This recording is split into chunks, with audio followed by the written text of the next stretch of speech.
Et pour en parler plus longuement, nous avons avec nous en direct de Genève avec un expert international en la matière qui fait partie des grandes compétences marocaines à l'étranger. Il s'agit de Monsieur Khalid Tinesti. Monsieur Tinesti, bonsoir. Vous êtes secrétaire général de la Global Commission on Drug Policy. Mais nous parlions tout de suite, tout à l'heure plutôt, professeur, de plus en plus de médecins et d'hommes politiques, nous disions à travers le monde, estiment que la légalisation du cannabis est une des solutions du monde d'après Covid-19. Pouvez-vous tout d'abord nous éclairer par rapport à cela ? Bonsoir madame et merci beaucoup pour cette invitation. Je suis ravi d'être avec vous et d'être ma bledi.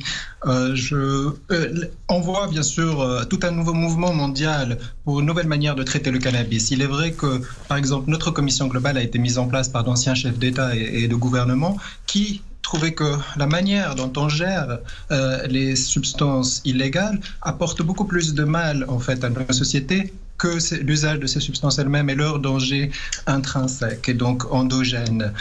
Maintenant, on voit cela, ce mouvement vraiment vers la réforme, il vient tout à fait des résultats des politiques drogue en elles-mêmes. Ces politiques drogue au niveau international ont été mises en place pour éliminer la consommation ou pour la réduire de manière significative. Toutes les données que nous avons, nous voyons que la consommation augmente, que les problématiques liées augmentent et que nous ne répondons pas du tout à cette question et que nous n'arrivons pas à contenir la problématique des drogues. Et donc la prohibition n'a pas pu répondre. C'est ainsi que beaucoup donc, de gouvernements et de pays et bien sûr la science préconisent de passer à d'autres mesures de contrôle, comme celle par exemple de la légalisation pour l'usage médical qui a toujours été approuvée par la loi internationale, il faut le rappeler. Donc la loi internationale marche sur deux jambes, celui d'interdire le récréatif et celui de permettre le médical. Mais toutefois, puisque les résultats ne sont pas venus sur le contrôle du récréatif par la prohibition, maintenant on essaie de prendre le contrôle. Les gouvernements prennent la responsabilité en légalisant quelque part. Et puisque vous parlez de prohibition justement, à travers le monde, les initiatives pour la légalisation du cannabis dénoncent en fait les effets contre-productifs de la politique prohibitionniste, vous le disiez. Est-ce que l'argument économique reviendrait en force plutôt que celui sanitaire ?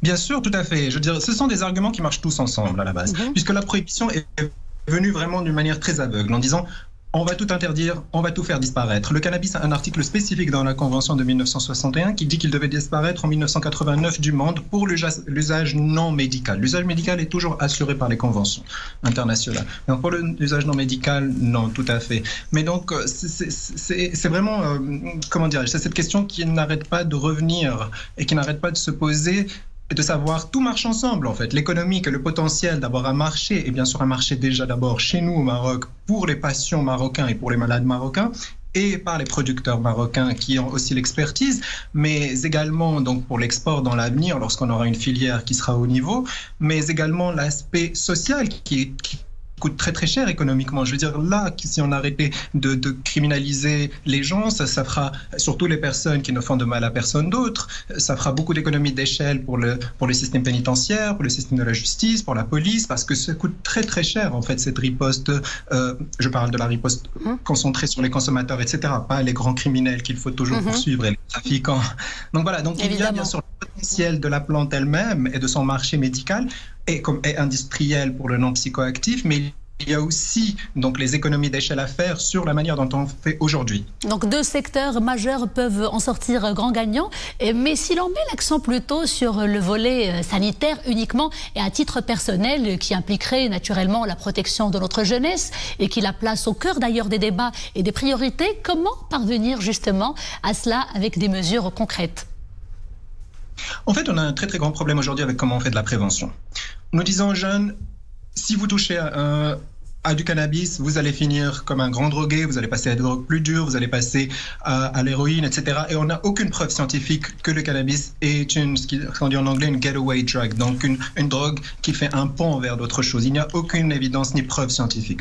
Il y a aussi la prévention où on parle de choses qui n'ont aucun lien avec la réalité de ces jeunes lorsque eux-mêmes expérimentent la substance. Donc il faut revenir vers de la prévention qui est liée aux gens à leurs propres expériences. Nous parlons de 3 niveaux de prévention. Un premier, c'est de faire que les gens ne consomment jamais. Un deuxième, si jamais ils consomment, de s'assurer qu'ils ne tombent pas dans la dépendance et la toxicomanie et l'addiction. Et le troisième est d'éviter vraiment, même s'ils tombaient dans la dépendance, qu'ils puissent avoir des comportements risqués, qu'ils puissent avoir la transmission du VIH, etc., en utilisant du matériel d'injection déjà utilisé par quelqu'un d'autre, etc.